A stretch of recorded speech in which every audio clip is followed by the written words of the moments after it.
Great, awesome, and amazing day, viewers. Welcome to this video. Today, we are going to be breaking down the FDCPA under 1692CA1. In this video, you are going to learn how to take back your power as well as take control when it comes to communication from a debt collector. Now, I know some of you all might be receiving phone calls out of the woodwork. Your phone just keep ringing. You're receiving text messages or whatever your thing might be. If that's you, this video is going to be for you. Don't forget to like, also subscribe to this channel. That way you are able to get educational information when it comes to your rights as a consumer. For those of you who are new to me, let me just go ahead and introduce myself. I am Coach Nakesha. I am your litigation and FDCPA coach. And today we are going to break down one important section of the FDCPA, which is the Fair Debt Collection Practice Act. This way, you as a consumer can understand how to take back your power. And as you can see, and as I already stated, we are going to be going over the FDCPA Section 1692CA1. This right here is going to be very, very powerful. All right. So before we start, you might want to go ahead and grab yourself pen and paper. That way you are able to take copious notes. Now, the reason why you need to understand your rights under the Fair Debt Collection Practice Act is because when it comes to how a debt collector communicate with you, Congress has already laid out the foundation. And let me show that to you. When you look at this particular statute under the Fair Debt Collection Practice Act, which is 15 United States Code 1692C, communication in connection with debt collection. The very important thing that we are going to go over today is going to be specifically CA right here, which is the title. A is called Communication with the Consumer Generally. So we're going over CA1. And for those of you who don't understand why it's C, is because right here it says 1692C. We're looking at right here, A, and also here, 1. So it's CA1. Let's go ahead and get into it. I'm going to read it. And then from there, I am going to present to you some information that you could actually use. All right. So hope this helped. As it reads on the screen, it states that without the prior consent of the consumer, given directly to the debt collector, or the express permission of a court of competent jurisdiction, a debt collector may not communicate with a consumer in connection with the collection of any debt. Let me stop right here just for a moment, just to give you some context as well as keywords that you should actually understand. What I want you to remember is this right here. Whenever you are reading information, you want to be able to understand and zoom in on keywords. And our keyword in this particular document here is going to be the word any. I want you to remember that any means all. Okay. So again, it states that without prior consent of the consumer, generally directly to the debt collector. Without prior consent of the consumer given directly to the debt collector, or the express consent of a court of competent jurisdiction, a debt collector may not communicate with the consumer in connection with the collection of any debt. Also, you're going to learn this very, very quickly from me as you begin to tune in a little bit more and listen to the breakdowns that I bring to you. I am a teacher, an educator, and I'm always going to show you how you're supposed to read, right? Reading is fundamental, all right? You have to have reading comprehension. So just to let you know, also when you see the word "oh" or the term "or," that means there is a choice, okay? There's going to be a choice. So without prior consent, right here, without prior consent of the consumer given directly to the debt collector, right here, or choice, or the express permission of a court, competent jurisdiction, a debt collector may not communicate with a consumer in connection with the collection of any, which means all, any debt, right? At any unusual time or place or a time or place known or which should be known to be inconvenient. This right here on line number 1, right here, inconvenient. That's right there is going to be your keyword, inconvenient. And we're going to break this down a little bit further as we go through the breakdown of the FDCPA under 1692 CA. So again, it says at any unusual time or place known or choice which should be known to be inconvenient to the consumer in the absence of knowledge, meaning that if they did not have the prior knowledge, Congress has written down inside this particular statute that they are able to assume, right? Assume these particular times. So they are able to assume between the hours of 8 a.m. to 9 p.m. your local time is okay. All right. And this is where you begin to take the control back. And this is where a lot of people don't realize that they actually have control when it comes to how a debt collector communicate with you, right? A lot of times your phone might be ringing off the hook. You're receiving these text messages and you don't know what to do. You don't want to answer because you are so afraid of answering that phone because you know, listen, I don't got it, Jack. Okay, let's just go ahead and keep that a buck. I don't have it. And if I did have it, you still ain't getting it. That's how some of y'all think. I'm just keeping it real. All right. So again, the reason why this mattered to you as a consumer is because it can be very, very overwhelming when you receive these repeated phone calls, right? When you get these repeated phone calls, it can cause pressure, right? It can cause emotions. It can cause anxiety. It can cause fear, things like that, right? So with that being said, as of today, if you did not know, and even if you did know, I want you to understand that you need to set clear boundaries and place these people on notice, right? Remember, I said you want to understand the word inconvenient. That word right there by itself, it sets the record straight. When you look at inconvenient, you want to think to yourself, what is inconvenient to me, right? For example, I'm just giving you an example, okay? So for example, inconvenient could be when you are out with your kids or you're shopping, you're at work, you're watching TV, you're trying to relax. Whatever your inconvenient might be, it's whatever is inconvenient to you. There's no limit to what you can consider to be inconvenient. I don't care if you're just sitting down, not doing nothing, and my phone ring and it's a debt collector on the other end.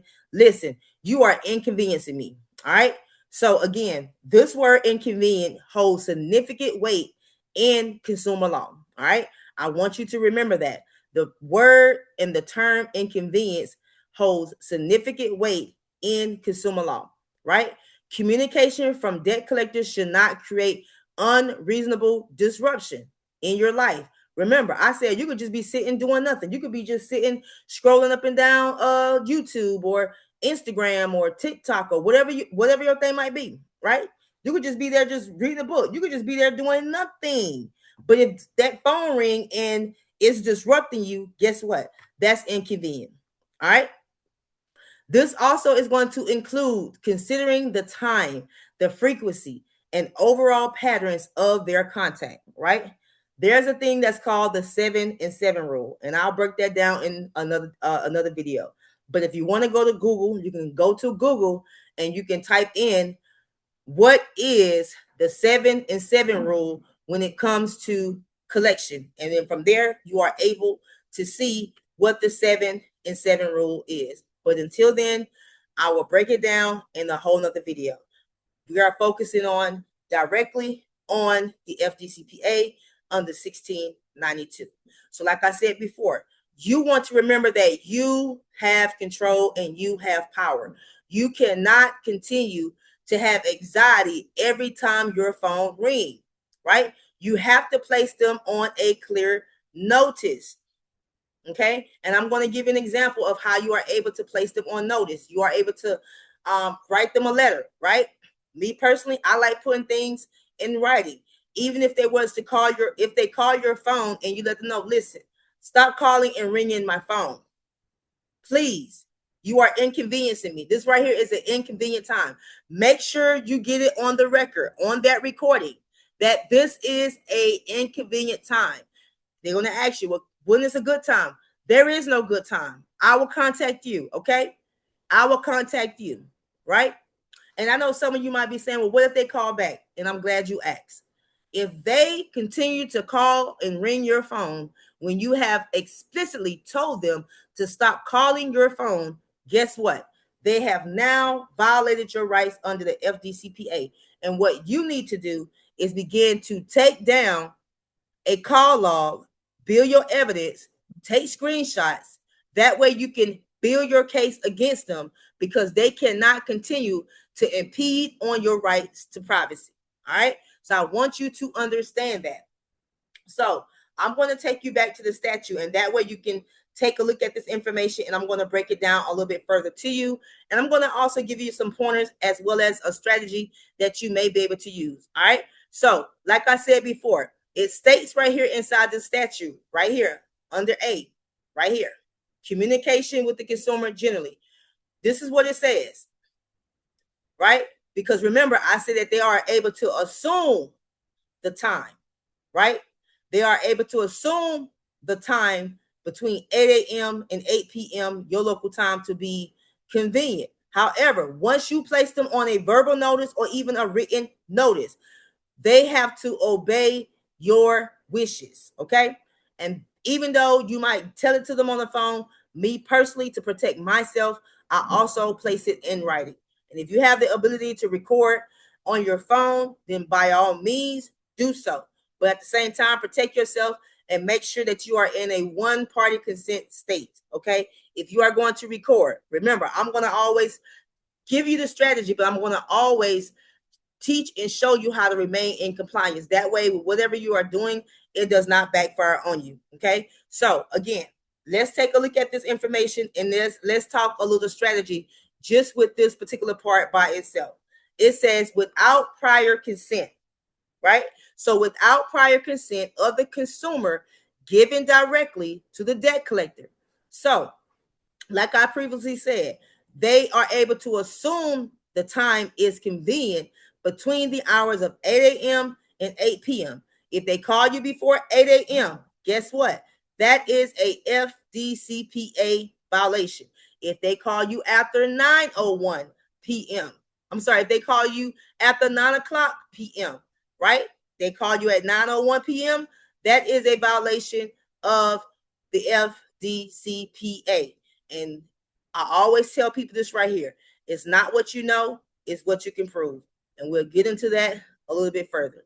But I want to make sure that I break this down to you in a manner to where you are able to understand. Okay. So without prior consent, see, before they was able to hide under the assumption. So what you are doing is you are taking away the power that they had, and you are taking the position that they assumed in your life, right? Because they think they could just ring your phone when they want to, like they own your phone, like they the one paying your phone bill, right? Like a watchdog. Okay, so you are taking that power away from them by placing them on a communication notice, right? So, for example, let's say that you are getting random calls at random times of the day, random times of the hour of the day, and you just wanted to stop, right? Logically, what a person would do is they would either, number one, ignore the phone call, or two, block it, right? You will either ignore it or block it. But let me tell you something. What if I told you that by you blocking that phone call, you are also blocking your written? You are blocking. I'm trying to think of the word to say, because I'm trying to be very careful, because I know I'm on social media. All right. I don't want to get flagged for any words that I should not be saying, or, giving you real deep strategy on how you can actually use this. So I'm trying to be careful with my words. All right. So I'm still learning how to use YouTube. Okay. So I'm trying to be careful on my words. So just give me a moment to gather my thoughts. Right. Which is, anyway. So let's say, for example, they call you, right? They continue to ring your phone and harass you. Let's say that you pick up that phone and you begin to take your power back. They only have as much power as you give them. And the only reason why you think that you are powerless is because you feel that you have no power. You feel as if you have no way of controlling the situation. But in reality, Congress gave you the actual blueprint on how you are able to take control when it comes to a debt collector communicating with you. So remember, I said that they are only to call you or assume to call you between the hours of 8 a.m. and 9 p.m., your local time. So with that being said, if you want the calls to stop, if I was you, this is just me, I would put them on a communication notice, right? I would place them on a communication notice. I would, first of all, if you think that you got enough guts and balls enough to answer your phone, enough strength and ambition and courage to answer your phone, to let them know, listen, stop calling my phone. By all means, do so. But here's the thing. When you do it, you want to do it very, very strategically, okay? So when you answer your phone and you are talking to, let's say, LVNV funding or whoever the Mr. or Mrs. debt collector on the other end, and they're asking you to verify some information. Me personally, I will not verify anything, because my thing is this right here. If you are calling my phone 50 times a day, you are ringing my phone all times of the day and all times of the night, and when you very well please. When I pick up this phone, I am not telling you any of my information. If you want to verify anything with me, send it to me in writing. So with that being said, what you can do, if you decide that you want to pick up the phone, and I'm going to give you the pointers, you don't want to be on that phone call no more than 60 seconds. Anything past 60 seconds, they might get you because you might not understand strategy. So if you decide to pick up the phone and they say, hey, this is LVNV funding, I'm looking for Nakesha, I'm going to say, yes, this is Nakesha. It's okay for you to confirm who you are. Yes, this is Nakesha. Okay, so Nakesha, this is LVNV funding, and I'm calling because you have an account. We have an account here in our office on you. But before we continue, I want to be able to, I want to tell you, I'm sorry, I want you to be able to verify some information for me. No, I'm not verifying anything at all. I don't know who you are. First of all, how did you get my number? You want to be strategic on what you ask. How did you get my number? I don't recall giving you consent to ring my phone. I don't ever remember giving you my information for you to call my phone, right? They're going to try to pressure you for you to identify some information. No, we are not verifying anything over the phone. They have pointers that they need to hit, right? You also have pointers that you need to hit. So that's where you are going to draw the line and set your boundary. If you want to communicate with me, the only means of communicating with me is going to be via the mail. So whatever address that you have on file, that's where I want you to send the information. Send the information there. But me verifying my information over the phone, I'm not doing that. So what I'm going to tell you, sir or ma'am, do not call my phone again. Okay? For the record, please make this notation on the account. Do not call or ring this phone again, ever. If you want to communicate with me, you can communicate with me via the mail. Okay? That's one way. Or you can set a boundary, and if you decide that you want them to call you back, you can let them know, listen, the only time you can call me, I'm just giving you an example. It's a strategy behind everything that I do and how I teach, right? If you want them to call you, you set the time frame. So let's say, for example, we'll say, well, you can only call me on Saturdays between the hours of 4 p.m. and 4:05 p.m. or 5 p.m. on a Saturday to 5:01. So between 5 and 5:01, it sounds crazy. It sounds crazy. Everything is a strategy, and everything is a trap. Because you can trust and believe they are going to go outside of that window. I can't say too much all I'm going to say is this right here. If you want to learn the full strategy behind communication and how you are able to pick up a check, join the culture. The link is inside my bio. The link is on my bio. Let's just put it like that, okay? There's a way that you can make them pay you for dialing your phone. So like I was proceeding to say, naturally, when your phone is ringing and you want it to stop, naturally, you will not answer that call or you will block that number, right? But what if I told you that every time they ring your phone, you are able to get up to $500. I'm not going to even say up to. It says the statute clearly says $500, right? This is not the FDCPA. This is under a different statute that I may or may not teach you here on a public platform, right? Everything is not meant for social media. Everything is not meant for an open platform, right? However, what I will tell you under the FDCPA, if you put them on a notice, right?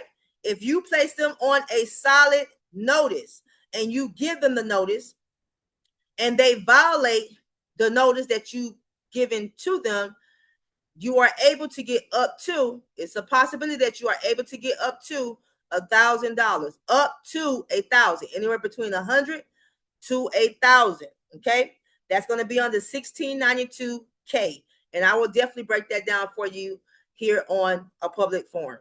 All right. So, as I said before, it said without prior consent of the consumer given directly to the debt collector or the express permission, right, of a court of competent jurisdiction, a debt collector may not communicate with the consumer in connection with the collection of any debt. That's without prior consent, right? At any unusual time or place, or a time or place known or which should be known to be inconvenient to the consumer. In the absence, right? This right here is the only way that they are able to do this part right here. Right here. This is where we at. In the absence, meaning that they don't have no knowledge, they have no recollections, they have nothing on file saying that, hey, we cannot call this person before this time or before this day, right? They have no prior knowledge at all. You have nothing on the record. So if you have nothing on the record, they are able to assume they are able to call you between 8 a.m. and 9 p.m. your local time, right? So remember I said you can answer that phone. The same way you can answer that phone, you can also ignore that phone, right? And if you decide to ignore it, you want to put them on notice. But this is my thing. How can you put them on notice if you don't answer the phone? So for those of you who are going to take notes when you come across this video, right? If you want to follow the strategy, I'm gonna give you the strategy. So go ahead and get your pen and paper. All right, let's go ahead and cook. So number one, you are going to answer this phone. You want to be on that phone call less than 60 seconds. Less than 60 seconds. When you answer that phone, you are not verifying anything other than your name. Anything other than your name. You don't want to verify any other information. But what you do want to get from them, listen, let me tell you something. Like I said, take control and take your power back. You are the one in control. You as the consumer holds all the power. Congress has given us this power. They have given us this power under the Fair Debt Collection Practice Act. So when they call you, they ring your phone, inconveniencing you, you take control. Understand what I'm telling you? You take control. So when you answer that phone, you're going to be on that phone no longer than 60 seconds. Anything beyond 60 seconds, you out of there. That's just my rule. Less than 60 seconds. Within 60 seconds, you are going to get the person name that's on the phone with you, right? You want to get their name. And if you are able to record that call, record the call. But if not, cool. Make sure you get the person name, the amount that they're claiming, right? That person name, the amount that they're claiming, the name of the company, and also their address. That's it. That's all. And before you hang up that phone, let them know, listen, do not call this phone again. You have caught me at an inconvenient time. I gotta go. If they're asking you additional questions, this is an inconvenient time. Remember, inconvenient is a big word when it comes to consumer law. I want you to understand that inconvenient is a big word. It's very, very significant. It holds weight in the consumer law space. So less than 60 seconds, you want to get the name of the person you are talking to, the name of the company, right? And their address. The reason why you want to get the person name, the address, and then also the company's name is because you are going to write them a letter. You are going to place them on a communication notice, okay? You are going to let them know how they are able to communicate with you, when they can communicate with you, and what time of the day that you desire for them to communicate with you. Me personally, what I personally do and how I teach and show my students, right? I show them both ways. I give them the strategy on the time that they can call. But for those of you who want the calls to completely stop, the notice of communication you may want to do is by mail only. You are only able to contact me by mail. Okay? So when you write up your letter, you draft up your letter. It don't have to be fancy. It don't have to be long. You can just write on a piece of paper. Of course, you want to put your name, your address, the date, their name, the company name, their address. You know, you want to put the basic information. You can write them a 1 to 2 sentence saying, listen, do not call my phone. If you want to communicate with me, you can only do it by mail. That's it. That's all. It's not that damn complicated. If you want to write a paragraph, that's cool, right? But I'm just letting you know it is so simple as writing 1 to 2 sentences. Right? Please stop calling my phone. Only communicate with me via the mail. Please stop calling my phone. I'm only giving you the express permission to call me on a Saturday at 7 p.m. to 7:01 p.m., whatever your thing might be. You don't want to give them a long gap. You want to give them a short gap. You want to have control. Remember, I say you as a consumer have all the power. And that's what I need you to understand. You as a consumer have all the power, and you need to learn as a consumer, you have the power to set boundaries, right? What I want you to understand as a consumer, debt collectors do not have that privilege to have unlimited access to you. You need to learn how to protect your peace. Because you ringing my phone, it's causing my mental health to go and deteriorate. Every time that damn phone ring, guess what? I got anxiety, right? These are things that you need to recognize, right? Every time that phone ring, that's like harassment. Harassment is another one that we'll break down. But for the sake of this particular video, I want you to understand that you have the power, and you have the power to take back your control. The only reason why you feel like you are powerless is because you don't understand how to properly apply your rights under the Fair Debt Collection Practice Act. You have the power. All right? This right here is things that I want you to begin to pay attention to. Repeated phone calls throughout the day. If they're continually hanging up the phone, calling you back, like Credit One Bank, baby, Credit One Bank, they was vicious with hanging up and calling back. Matter of fact, I remember a time when they called my phone. I was on the phone with a rep, and my other line beeping, and it's another agent on the other line trying to call in. That's harassment. That's abuse of power. That's why they found themselves in a hot seat. So again, your homework, for those of you who are listening to this video, your homework is going to be to go and look up the 7 and 7 rule. And when I do my video, I'm going to make sure I go over the 7 and 7 rule. That way I can break it down for you. Okay. Look up the 7 and 7 rule. When it comes to debt collection, they cannot continuously ring your phone. If they call your phone one time that day, and even if you did not pick up, if the voicemail picked up, whatever the case might be, they cannot ring your phone. It's called the 7 and 7 rule. Okay, I want you to understand that. You don't have to live in fear. God has not given us a spirit of fear, huh? The word said that whom the Son set free is free indeed. I'm here to help set you free. And catch it. You are free indeed. Okay, you hear what I'm telling you? So this right here is what I want you to understand, and the things that I want you to begin to pay attention to. The repeated phone calls throughout the day, unusual communication time, whether it's early in the morning, late at night.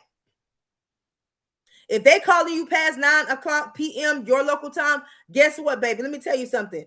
You better light their ass up, and if you don't understand how to light their ass up, you better come on and contact Coach Nakesha. You better come on and contact Coach Nakesha. You better go and get inside the community, join the culture. Because I'm going to show, listen, I'm going to show you how to stand on business when it comes to your rights. Right? If they begin to attempt to exert emotional pressure or fear, they can't do that. That's against the FDCPA. This is how powerful the FDCPA is, the Fair Debt Collection Practice Act. If they're trying to contact you on multiple different platforms, whether it's your phone, whether it's like phone, by the mail, your email, what? Baby, listen. That's why I say begin to learn how to take documentation and take your control back. Okay. I just want you to understand documentation beats conversation. It's not what you know, it's what you can actually prove. When you learn how to document, it begins to change things. So what I want you to understand is right here. When you learn how to change how you see things, it begins to change you. So I want you to be able to see your life from a lens of freedom. You don't have to live in fear because somebody calling you. Yes, life happens. Yes, you may have fell behind on a couple of bills or so, but they don't give these folks the right to ring your phone and harass you. So I want you to begin to build your evidence. Listen, don't block the call. I'm telling y'all. I'm telling you for a reason. Don't block the call. Because every time they ring your phone, right? The first time they ring your phone, that's $500. And that's under a whole different statute. This has nothing to do with the FDCPA. If they call or text your phone without your permission, and they text and call your phone in a specific type of manner that goes against the FCC, oh baby, that's a whole other ball game. So I want you to learn how to begin to build up your evidence. The way you build your evidence is, like I said before, if they call on your phone, if they if they text message you, take a screenshot, keep an account of the call log. Don't block them. Don't erase the call. Keep it. Remember the time that they call. And if you really want to get savvy with it, you can do a little campaign with yourself, right? Analyze some information. Like taking some data. Do they only call me on this particular day at this particular time, or do they call me all during the week at this particular time? It's a possibility they got you on an auto dialer, and that's a violation. They cannot listen if you do not give them your express consent to be able to call you through an automated system, or using pre-recorded messages. That's another thing, right? That's under a whole other statute. And like I said, I'll break that statute down a little bit further. But I'm not able to break it down on this video because I want this video to focus directly on the FDCPA under 1692 CA1. So let me give you some steps, right? In closing. Let me give you some steps in closing. So step number 1 is going to be this right here. If you decide to answer that phone, and hopefully you do answer that phone, remember, you are not going to be on that phone no more than 60 seconds. That's step number 1. When you answer that phone, right, the only thing that you are confirming is your name. Yes, this is me. We're not saying, oh, she not live here, or what do you want, or what is this in regards to? I'm sorry. No, we ain't doing all that. You know it's a debt collector, so why you playing like Willie Foo-Foo? Stop playing games. Let's get it. Let's go. Like, what's up? May I speak to such and such? Yes, this is she. Yes, this is he. What's up? How may I help you? Right? We need to verify something. No, we're not verifying anything, right? You take control. Who is this? What is your name? Who do you work for? What is your address? This is what you're getting while you're on their phone. After you get their name, who they work for, and their address, it's time to get ghost. You know what? This is not a good time to be calling me right now. This is very inconvenient. You interrupted me from what I was doing. I got to go. Don't call my phone. Hang up the phone. You hang up the phone. Why? Because now you have their name, you have the name of the company, and you also have their address. Now, what you are going to do, step number 3, you are going to put them on a communication notice by sending them a notice. Let them know, listen, I know I have not given you any type of consent to call or dial my phone. Do not call or dial my phone at all, point blank, period. The only way of communicating with me is via the mail. If you want to reach me, mail me. So therefore, if they communicate with you outside of the mail, that's a violation. That is a violation. That is a violation under your federal rights, under the Fair Debt Collection Practice Act. Why? Because you put them on notice. Remember, you place them on notice. This is what the words say. The word said right here, without prior consent of the consumer, right? Without prior consent of the consumer given directly to the debt collector. Without prior consent. Without prior consent for what? Of you calling me, right? They are able, look, right here, when you go to number 1, it says, in the absence of knowledge of circumstances to the contrary, a debt collector shall assume. So therefore, before you didn't have any knowledge. Now I have placed you on notice. Now you have the knowledge. And I need for you to obey what I said. You're going to put some respect on my name. You hear what I'm telling you? You're going to put some damn respect on my name today. Okay, buddy? Because we ain't playing them games around here. Let me take you here. I listen, this is right here. This is where I was, right here. It said without prior consent.